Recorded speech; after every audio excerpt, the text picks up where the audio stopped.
Hello everybody, we will discuss about cortical reaction.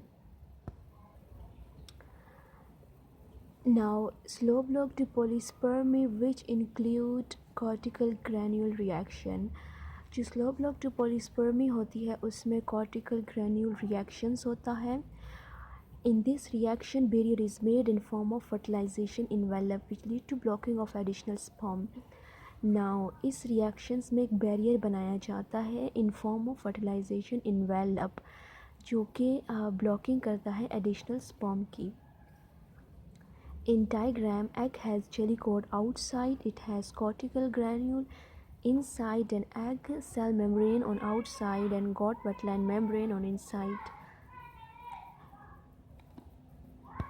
Now अब इस diagram में जो जेली कोट है वो आउटसाइड प्रेजेंट होती है एग के. वेटलाइन इन्वेलप जो है वो इनसाइड पे प्रेजेंट है. एग सेल मेम्ब्रेन इनसाइड पे प्रेजेंट होती है और कॉर्टिकल ग्रेन्यूल भी इनसाइड पे प्रेजेंट होती है. कॉर्टिकल ग्रेन्यूल और एग सेल मेम्ब्रेन इनसाइड पे होते हैं, आउटसाइड पे jelly coat and vitelline envelope present होते हैं. Now when first successful sperm get through this barrier, acrosomal reaction begin. acrosomal reaction कब start हो जाएगा?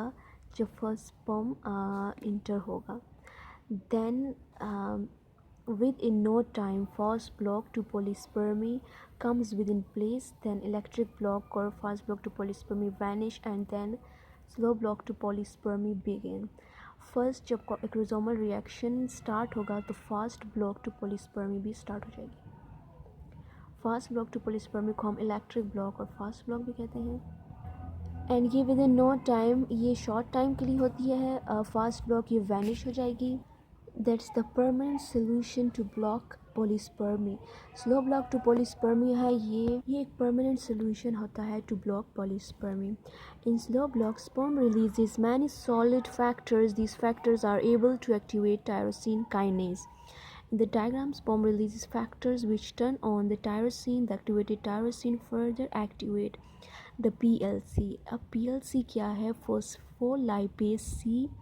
This PLC then cleave the membrane bounded PIP2. PIP2 क्या है? Phosphatty dilanocytol for 5 biphosphate into DAG and IP3. इसमें ये बताते हैं कि जो स्लो ब्लॉक टू पॉलीस्पर्मी है, स्लो ब्लॉक है, वो बहुत ज़्यादा सॉलिड फैक्टर्स को रिलीज़ करते हैं और ये क्या करते हैं? एक्टिवेट कर देता है टायरोसिन काइनेज को. स्पर्म सॉलिड फैक्टर रिलीज़ करता है, वो टायरोसिन काइनेज को एक्टिवेट करते हैं. टायरोसिन काइनेज इंटर्न पीएलसी को एक्टिवेट करते हैं. पीएलसी क्लीव कर देते हैं PIP2 into DAG and IP3. Now अब ये सॉलिड फैक्टर्स स्पर्म रिलीज़ कर रहा है. अब ये जो फैक्टर्स हैं, soluble factors from sperm activate tyrosine kinase. T के टायरोसिन काइनेज, ये सॉलिड फैक्टर्स, ये भी वही मेम्ब्रेन है. टायरोसिन काइनेज इंटर्न एक्टिवेट करते हैं पीएलसी को. पीएलसी किसको एक्टिवेट करता है? PIP2 को. PIP2 PLC क्लीव कर देता है PIP2 को. ये PIP2 कन्वर्ट हो जाता है into two component DAG and IP3. DAG remain attach to the membrane and IP3 ये डिस्क के साथ एसोसिएट हो जाएगा. अब DAG एंड IP3 क्या है? AG is diacyl glycerol and IP3 is inositol 1,4,5 triphosphate IP3. Now, tyrosine, the DAG remain close to the membrane. DAG remain close to membrane. IP3 attached to disc. Disc associate and endoplasmic reticulum to open calcium channels. Calcium ion pump out of endoplasmic reticulum to cytoplasm. The release of calcium to cytoplasm lead to increase of intracellular calcium. Now अब ये जो IP3 है ये disc के साथ associated होगा. Endoplasmic reticulum की calcium channels open हो जाएंगे. कैल्शियम आयन को रिलीज़ किया जाएगा from endoplasmic reticulum to cytoplasm. यानी साइटोप्लाज्म में कैल्शियम का लेवल इंक्रीज़ कर दिया जाएगा. उससे क्या होगा? एक्सोसाइटोसिस, कॉर्टिकल ग्रेन्यूल की एक्सोसाइटोसिस का प्रोसेस हो जाएगा. Now, which lead to exocytosis of cortical granules. So, upon exocytosis, these cortical granules releases many types of enzymes and proteins which help in making of fertilization envelope. Cortical granule many types के enzymes और proteins को release करेंगे और ये जो enzymes और proteins हैं ये help करेंगे in the formation of fertilization envelope और hyaline envelope और ये envelope prevent करेगी additional sperm को और polyspermy को. It releases CGSP. CGSP क्या है? Cortical granule serine protease. ये abbreviation है and enzymes cleave the protein linking vitelline envelope of cell membrane. It also releases transglutamine, proteolysin and many other proteins. ये cortical granule ये सब types की enzymes और proteins को रिलीज़ करेंगे. Then we see hydrogen peroxide is produced by sea urchin egg. Eventually form OVOP. OVOP, what is OVOP? Ovoperoxidases.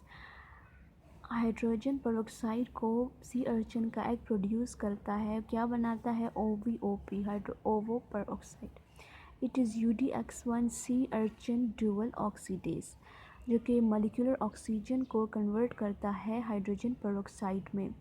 अब जो TG है ट्रांसग्लूटामाइन है ये TG एंड OVOP पर ऑक्सीडेजेस ये एड्सअप होंगे टुगेदर क्रॉस लिंक बनाएंगे और क्या बनाएंगे? फर्टिलाइजेशन इन्वेलप की फॉर्मेशन में हेल्प करेंगी. OVOP and protease also interact which actively कैथो ovoperoxidase to vitelline layer. Furthermore, by presence of hydrogen peroxide generated by egg oxidases, catalysis by OVOP activate the bond between tyrosine which again harden the fertilization envelope, thus ensuring that no further additional sperm can enter through the membrane. जो tyrosine है वो fertilisation envelope को harden करने में help करता है. Now ये जो है ये कॉर्टिकल ग्रेन्यूल है. इसकी एक्सोसाइटोसिस जब हो जाएगी तो ये यहाँ से कॉर्टिकल ग्रेन्यूल क्या रिलीज़ करेगा? CGSP, TG, OVOP ये दोनों एडअप होके क्रॉस लिंक करेंगे और फर्टिलाइजेशन इन्वेलप की फॉर्मेशन में हेल्प करेंगे. UDX1 हाइड्रोजन पेरोक्साइड की फॉर्मेशन में हेल्प करेगा. This is in turn OVOP. Now ये था कॉर्टिकल रिएक्शन के बारे में.